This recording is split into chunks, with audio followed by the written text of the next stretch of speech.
Segundo livro das Crônicas. O segundo livro das Crônicas é uma continuação do primeiro livro e ele vai começar com o reinado de Salomão e vai terminar com o decreto de Ciro. Ciro é aquele homem que Deus levantou na Pérsia para dar direito ao povo de voltar à sua nação. Então, o povo ficou 70 anos no cativeiro e o Império Babilônico foi abatido pelo Império Persa.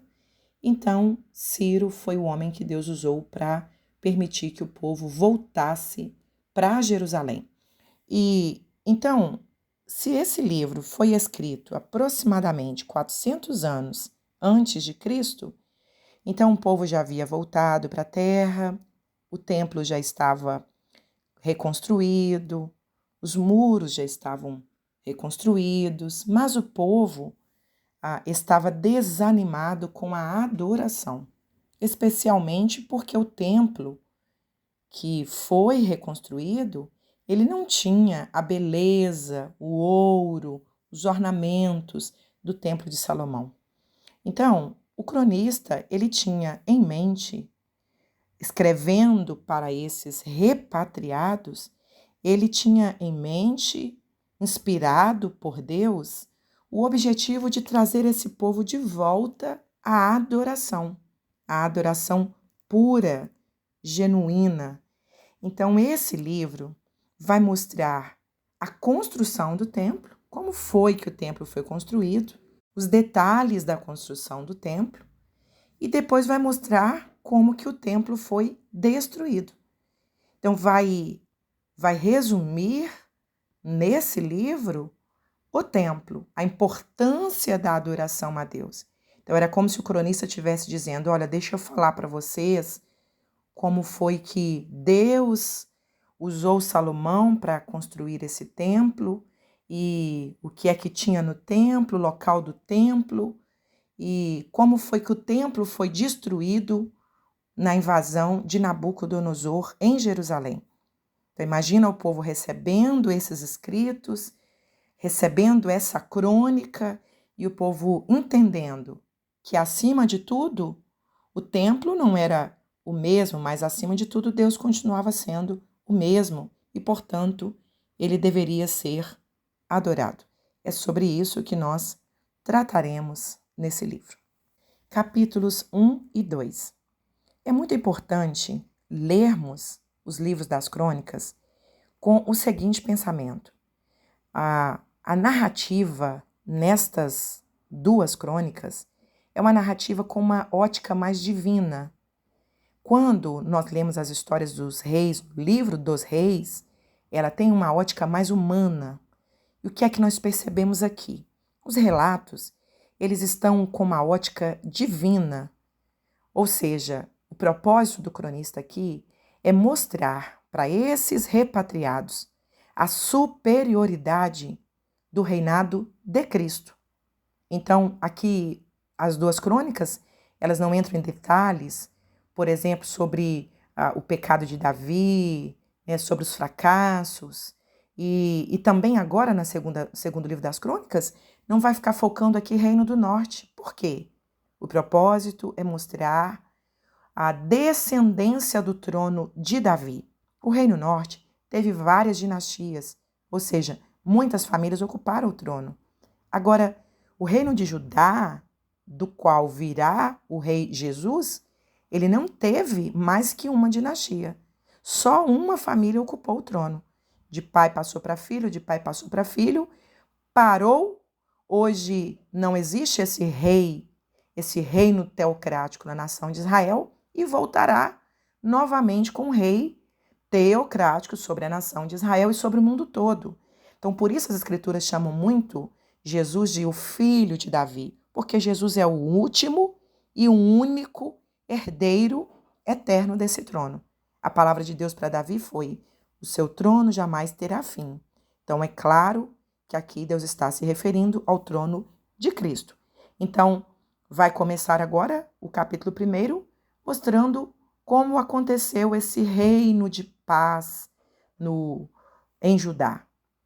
Davi é um tipo do reino justo de Cristo, Salomão é um tipo do reino de paz. O nome Salomão vem de Shalom, que significa paz.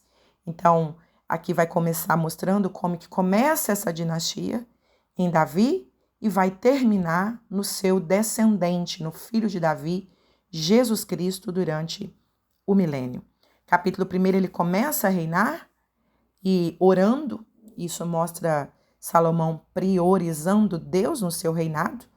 Mateus capítulo 6, verso 33, diz: buscai primeiro o reino de Deus e estas coisas vos serão acrescentadas. O texto não diz as demais coisas, como alguém costuma dizer, mas estas coisas. Que coisas são essas?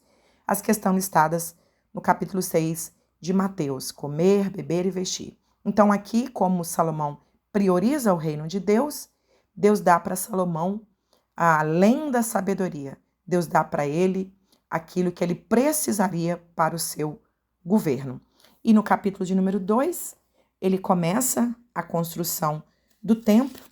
E Salomão sabia que por mais que a casa fosse ornamentada, fosse grande, espaçosa, cheia de riquezas, ela jamais seria fisicamente a morada de Deus.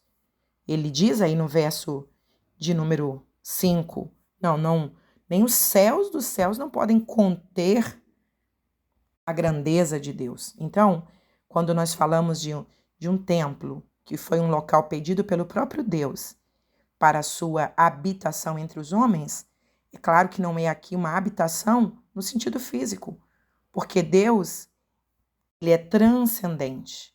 Então, é impossível que algum espaço geográfico possa conter a grandeza de Deus. Então, o templo, a finalidade, mesmo antes no tabernáculo e agora no templo de Salomão, a finalidade era um local para manifestação da presença de Deus e um local de culto ao nosso Deus.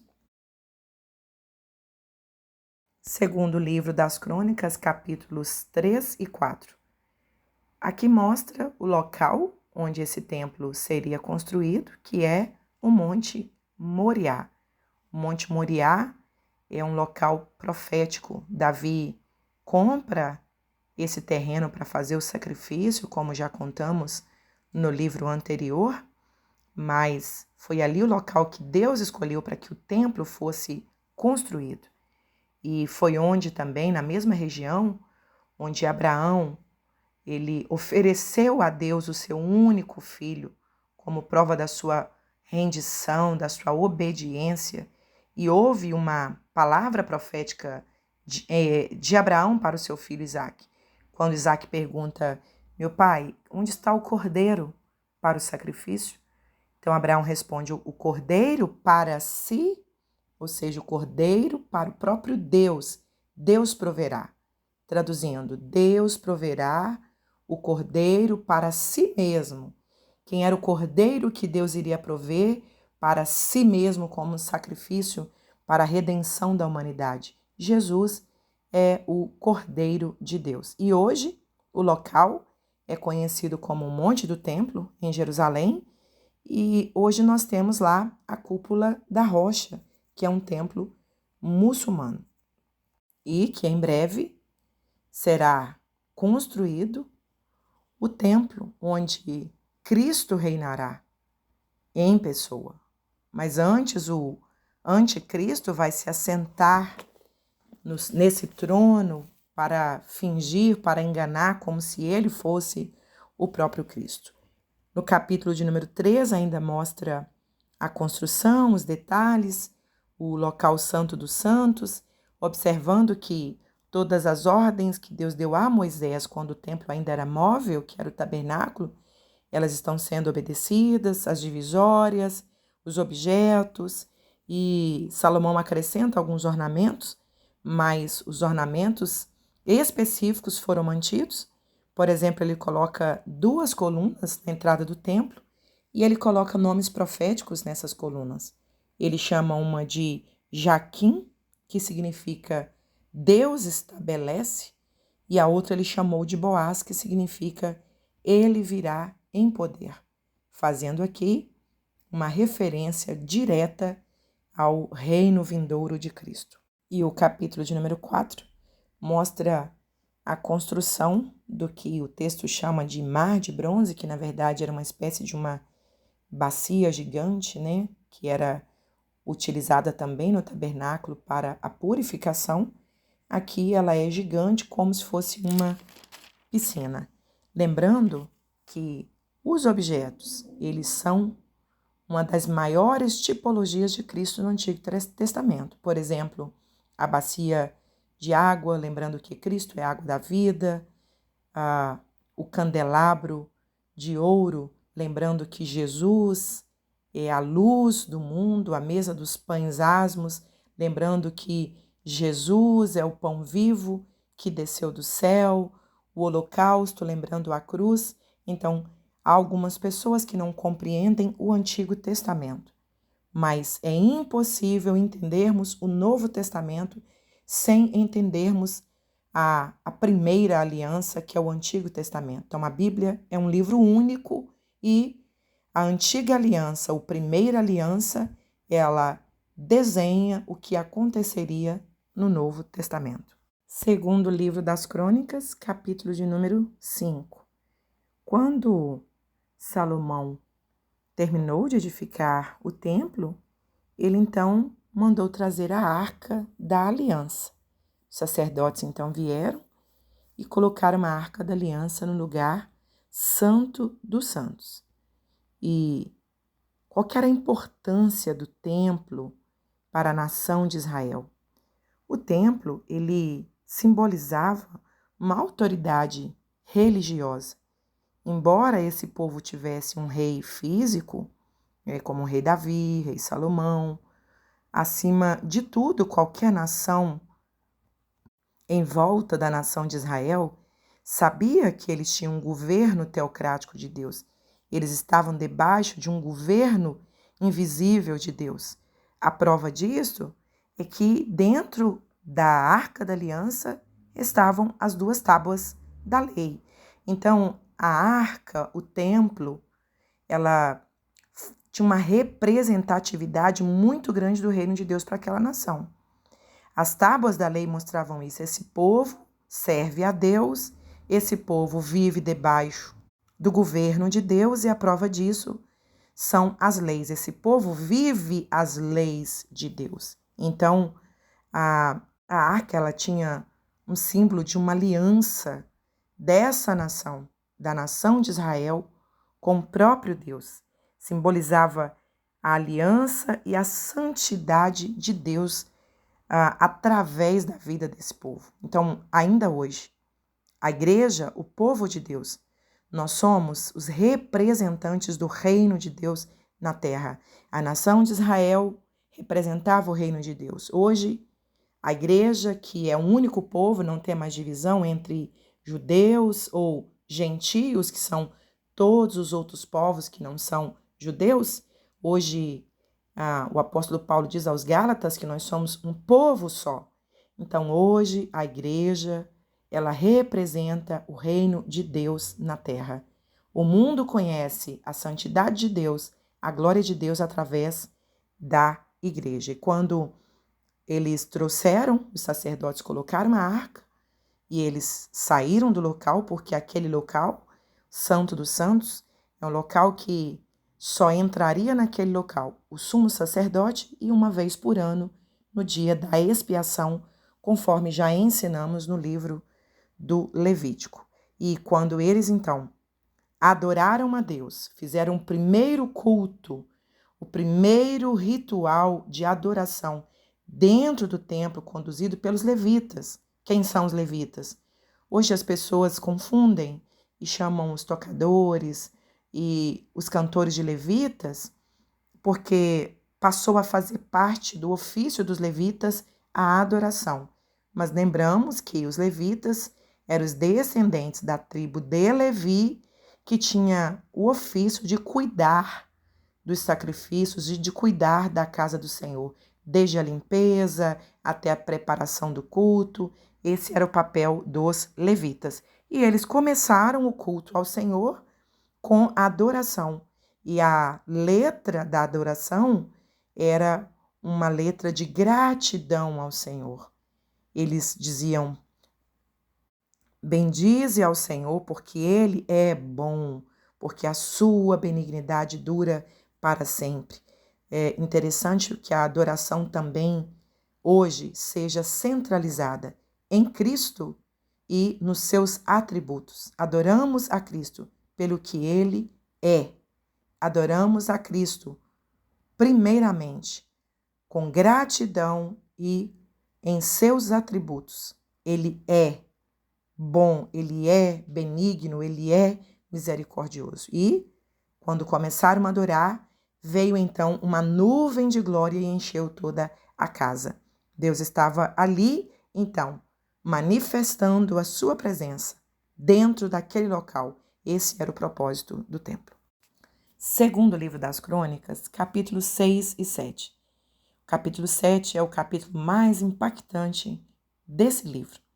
Salomão ora no capítulo 6, e é interessante que Salomão vai citar aqueles pontos que Deus lista para Moisés lá no livro de Deuteronômio.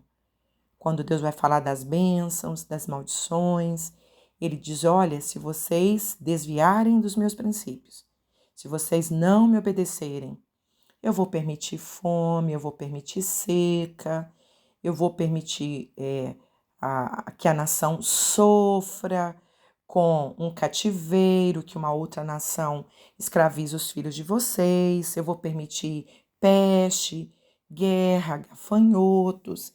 Então, aqui Salomão começa a orar usando essa lista. Ele ora abençoando o povo, consagrando o templo e diz: Deus, se quando o povo passar pela seca, se quando o povo passar por um cativeiro, por haverem pecado contra ti, mas, verso de número 37, mas se eles se converterem, e se eles se arrependerem e orarem a ti nesta casa, ouve e perdoa. Salomão está consagrando aquela casa e dizendo: essa casa será um lugar de reconciliação com Deus, um local de arrependimento, um local de conversão e, acima de tudo, um lugar de perdão, de misericórdia. Ele pede isso por quê? Porque Deus já havia estabelecido que se o povo não obedecesse os seus mandamentos, o povo viveria consequências. Ainda hoje, a pedagogia de Deus é a mesma. Deus, às vezes, permite que uma nação sofra as consequências dos seus pecados, com governos maus, com seca, com problemas climáticos, com problemas econômicos. Deus permite, mas não é a vontade de Deus ver aquele povo sofrer. A prova disso é que Deus sempre levantou os profetas quando ele estabelecia a punição. Ao mesmo tempo, ele levantava os profetas. E ele dizia para os profetas: chame o povo ao arrependimento. Então, os profetas faziam isso. Ele chamava o povo: arrependam-se, arrependam-se. E quando o povo se arrependia, Deus novamente abençoava o seu povo. E aí, o capítulo 7, Deus, então, responde a Salomão. Qual foi a resposta de Deus? Aquele texto que nós amamos. Verso 13, ele diz: tudo bem, Salomão. Verso 12, ele diz: ouvi a sua oração. Eu escolhi esse lugar e esse local vai ser um local de sacrifício, um lugar de perdão, um lugar de remissão. Verso 13. Se eu cerrar os céus, ou seja, tudo bem, se o povo pecar e eu punir com seca, se não houver chuva, se eu mandar gafanhotos, mandar a peste, verso 14. E se o meu povo se arrepender, ou seja, quando eu permitir isso, em consequência do pecado, eu quero arrependimento. Se o povo arrepender, buscar a minha face e converter de seus maus caminhos, então, Salomão, eu ouvirei. Eu ouvirei, eu vou perdoar os pecados e vou sarar a terra. E Deus, então, sela o propósito do templo, verso 15, dizendo: os meus olhos estarão atentos, os meus ouvidos estarão atentos. Eu escolhi e santifiquei essa casa, meu nome vai estar nessa casa, os meus olhos e o meu coração. Deus está dizendo, o templo será esse local. Um local de remissão, de perdão, de sacrifício. O templo será esse local de oração, de arrependimento. E ainda hoje, o templo continua sendo esse mesmo local. A casa de Deus não há outro propósito. Quantas pessoas irreverentemente pecam por fazer da casa de Deus um local com outros propósitos. Propósitos de negócios, de vendas, de autopromoção. Mas a casa de Deus continua sendo esse local. Casa de oração, casa de sacrifício, casa onde os pecadores vêm se oferecer como sacrifício ao Senhor, convertendo-se, arrependendo-se dos seus pecados. E ali, o coração de Deus, os ouvidos de Deus, os olhos de Deus estarão sempre atentos. Glória a Deus. Segundo livro das Crônicas, capítulos 8, 9 e 10. Nós já conversamos sobre esses capítulos no primeiro livro dos Reis, os capítulos 9 e 10. E Salomão aqui estabelece um reino seguro, organizado. E esse capítulo 8 vai mostrar como Salomão administra o seu reino. E a forma como ele faz isso, construindo cidades, criando as divisões do trabalho, um palácio para a rainha. E a forma como ele faz isso, percebemos que foi exatamente por causa da sabedoria que Deus lhe deu. Isso faz com que a fama de Salomão cresça, e a rainha, então, de Sabá vem visitar o seu reino e ela fica admirada da sabedoria de Salomão, do seu tratamento, do seu relacionamento com seus súditos, a ponto de ela glorificar o Deus de Salomão. Ela diz no verso 8 do capítulo 9, bendito seja o Senhor teu Deus. Uma outra observação é que ela diz assim, o seu Deus deve amar muito essa nação, para colocar você como rei sobre eles. Ou seja, o nome do Deus de Israel estava sendo mais uma vez glorificado. Esse era o propósito de Deus, que a nação de Israel representasse o seu reino na terra. E Salomão, então, foi um homem temente a Deus, mas depois ele acaba fazendo alianças com essas nações ímpias, casando-se com estas mulheres que, na verdade, eram alianças políticas, mas o Salomão que começa bem não termina bem. Por causa desses casamentos, conforme nós já lemos no livro de Reis, esse foi o motivo pelo qual houve a divisão do reino. Então, essa nação composta por 12 tribos, depois da morte de Salomão, ela vai ser dividida e ficarão 10 tribos no norte e 2 tribos no sul. Então, o efeito, a causa, foi exatamente por causa desses casamentos de Salomão com estas mulheres idólatras, e essas mulheres acabaram trazendo a idolatria para a nação de Israel. No capítulo número 9, Salomão morre, ele reina 40 anos sobre Israel, e o seu filho Roboão reina em seu lugar. Roboão fez o que era mal aos olhos do Senhor, foi um homem cruel para com o povo de Deus, e Deus, então, através de um profeta, Deus diz que o reino seria dividido, que 10 tribos ficaria com Jeroboão no norte, e vai ser chamado de reino do norte, reino de Israel, e 2 tribos ficarão com Roboão no sul, conforme já aprendemos no livro anterior, que são essas 2 tribos formam o reino do sul, que é o reino de Judá. aprendemos com a história de Salomão que melhor que começar bem é terminar bem. A corrupção do coração de Salomão se deu a uma infração à lei de Deus.